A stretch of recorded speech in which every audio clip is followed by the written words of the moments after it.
Olá, eu sou a professora Iane e eu quero ajudar você que faz medicina a aplicar todo aquele conteúdo da farmacologia na prática, a filtrar o que é mais importante e saber prescrever o melhor medicamento para o teu paciente. Então eu vou falar um pouco hoje com você sobre dor, tratamento de dor. Então, quando você tem um paciente que chega para consulta médica e tem queixa de dor, claro que a dor precisa ser avaliada. Então, a gente tem vários estágios, né, e uma classificação importante em relação à intensidade da dor. A dor pode ser considerada uma dor leve, uma dor moderada e uma dor intensa. A gente também classifica a dor em relação ao tempo em que ela existe, se é uma dor aguda ou uma dor crônica. E também em relação ao mecanismo da dor. A dor é uma dor neuropática, onde a gente tem neurônios lesados e por isso o paciente está com dor, ou é uma dor que não é neuropática, é uma dor por nocicepção, que é quando acontece dentro dos próprios neurônios que levam, que transmitem a informação sensitiva da dor. Então, dependendo dessas classificações, a gente vai fazer intervenções com analgésicos diferentes. Para trabalhar a dor, a gente tem alguns grupos farmacológicos. A gente tem analgésicos não opioides, que são os analgésicos simples. Exemplo, paracetamol, dipirona, geralmente a gente usa esses. Analgésicos opioides, que são aqueles analgésicos que têm um outro mecanismo de ação, exemplo, codeína, tramadol, morfina, outros bastante usados na prática. E a gente também tem os AINES, os anti-inflamatórios não esteroidais. Os anti-inflamatórios, o próprio nome já diz, eles atuam no processo inflamatório, inibindo todos aqueles mediadores. Então, quando a gente tem um paciente com dor, idealmente, o objetivo terapêutico que você deve traçar para o teu paciente é manejar a dor desse paciente, é usar um analgésico para esse paciente. Agora, quando eu tenho um paciente com dor que vem decorrente de um processo inflamatório, aí sim tem uma racionalidade, tem uma plausibilidade você prescrever um anti-inflamatório para esse paciente. É um paciente que vem com dor devido a um edema. Existe também a possibilidade de um outro grupo de anti-inflamatórios que são os corticoides, corticosteroides, que atuam para diminuir edema, eles têm bastante eficácia. Então depende muito do objetivo terapêutico que você vai traçar para o teu paciente. Agora, quando a gente fala só de dor, se é uma dor pelo mecanismo nociceptivo, geralmente a escolha vai recair sobre os analgésicos simples ou analgésicos opioides. A dor neuropática, ela tem outros grupos farmacológicos que atuam. A gente pode escolher alguns antidepressivos, como a duloxetina, por exemplo, amitriptilina, nortriptilina, ou anticonvulsivantes, como a pregabalina, gabapentina, que são lamotrigina, carbamazepina, enfim, são outros grupos, é um outro grupo farmacológico, mas aí atua apenas na dor neuropática. Então, como é que a gente faz para prescrever esses analgésicos? Quando você tiver um paciente que chega com uma dor numa intensidade leve e ainda não utilizou analgésico, não tomou nenhum medicamento para tratar essa dor por automedicação, o ideal é que você comece pelo analgésico mais fraco, menos intenso. Aí você pode começar pelos analgésicos não opioides, prescrevendo uma dipirona, um paracetamol, o ácido acetilsalicílico também, né, é uma opção. A gente acaba usando menos aqui no Brasil, mas é uma opção. Ah, mas e o anti-inflamatório não esteroidal? Eu posso usar? Posso prescrever? Depende. Não como primeira escolha. Se o paciente tem dor, a primeira escolha vai recair em paracetamol e dipirona. Tá? Agora, se essa dor está associada a um processo inflamatório, um caso de dismenorreia, por exemplo, você pode prescrever um ibuprofeno, que tem uma ação analgésica e anti-inflamatória também. O paciente está com quadro de febre. A febre, ela é gerada por um outro mecanismo, geralmente é um mecanismo central, né? Tem a ver com o centro termorregulador do hipotálamo, e aí não é qualquer anti-inflamatório que vai servir para tratar a febre. Febre a gente trata com antitérmico. Quais desses medicamentos têm mais ação antitérmica?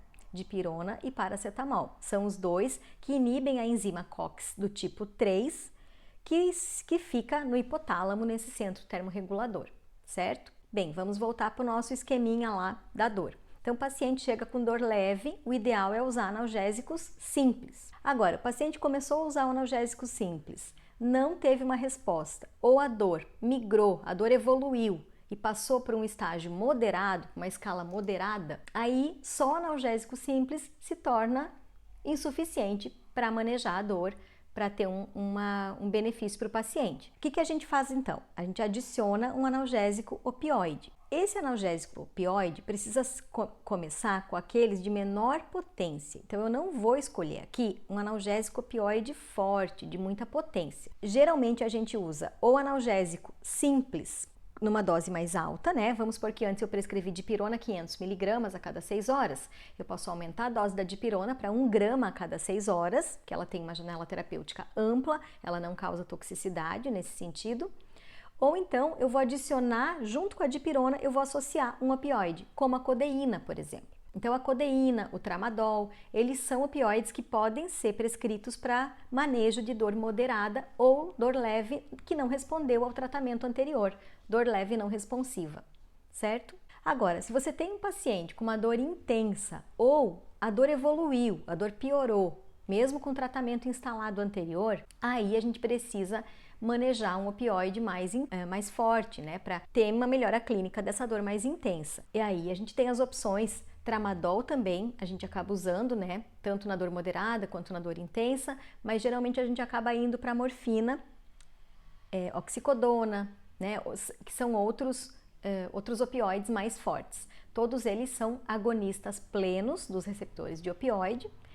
A diferença é que, por exemplo, a codeína ela não tem um efeito tão intenso em relação à morfina, porque a metabolização dela não consegue gerar 100% de metabólitos ativos. Na verdade, uma dose de codeína, a gente acaba tendo 10% só daquilo que é metabólito ativo e que gera um efeito analgésico, tá? Então, a codeína, ela acaba sendo um opioide mais fraco, mas ela é agonista pleno, ela é agonista total. Ela acaba tendo uma ação analgésica mais fraca por causa do processo de metabolização mesmo, certo? Então, para a dor intensa ou a dor moderada não responsiva, o ideal é começar com opioide, sim. Pode ser a menor potência e depois ir evoluindo para a maior potência. O que tem que ser analisado agora é se esse tratamento vai ter uma duração de curto prazo ou de longo prazo. Isso tem a ver com a origem, a causa da dor. Se é uma dor aguda, o tratamento deve ter um fim, deve terminar. Isso precisa constar na receita. Quando você for prescrever, coloque lá duração do tratamento, né? Usar por 5 dias, usar por 7 dias. A duração do tratamento é importante, principalmente para que os opioides não causem os efeitos deletérios, aqueles efeitos, aquelas reações adversas que eles podem acarretar a longo prazo. Agora, um paciente com dor crônica, aí ele tem que ser avaliado mais frequentemente, porque um paciente com dor crônica não é indicado que ele use opioide por muito tempo, porque o opioide ele pode causar, além de reações adversas importantes que atrapalham a qualidade de vida do paciente, ele pode causar dependência física, dependência psíquica e tolerância. Então, é importante que você sempre acompanhe esse paciente que tem essa dor, se a dor for crônica, e avaliar se realmente essa dor é uma dor que tem um mecanismo dentro da nossa excepção. Porque se for uma dor neuropática, a primeira escolha não é opioide. A primeira escolha são aqueles outros grupos farmacológicos que eu comentei antes, que são específicos para a dor neuropática. Então, a gente acaba indo mais para os antidepressivos e para os anticonvulsivantes, certo? Então, era isso. Se você gostou desse vídeo, curta, compartilhe, encaminhe para os teus amigos também, para os teus colegas que também podem se beneficiar dessa informação, desse conhecimento. Acesse o nosso site, cienciaterapeutica.com.br, que ali eu tenho uma aula que vai mostrar para você a importância de você saber filtrar os conhecimentos da farmacologia para poder aplicar na prática e prescrever o melhor medicamento para o teu paciente. Muito obrigada!